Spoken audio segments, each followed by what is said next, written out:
on pot, in the speech from the throne, the government repeated its promise, and the way they phrased it was to legalize, regulate, and restrict access to marijuana. Is that enough? Are there things you're going to be looking for? I know as health minister you were opposed to this. How are you going to approach this issue going forward? It's one thing to decriminalize marijuana. It's another to legalize it in an environment where every day we're receiving more evidence that it's very harmful to young people.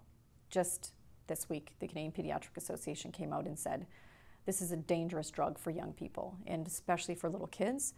And they said both recreationally and from a medicinal point of view because of the impacts on the developing brain. So, you know, when we look at our experience with alcohol and access for kids, it's not just that easy to say we're going to regulate and restrict. We have Kathleen Wynne saying it'll be available in like liquor stores. Well, that's not been hugely successful in terms of restricting access for kids.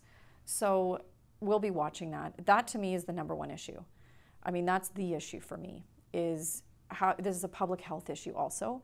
We've seen the impacts in Colorado and in Washington, and there are impacts, and you can't dismiss them. They're real health impacts, and they're serious impacts for kids. So, you know, they have to take it very slow and be very prudent, and we'll be watching to see what kind of regulations they bring forward. But the number one issue for me is the exposure for kids, and that's a very serious public health issue.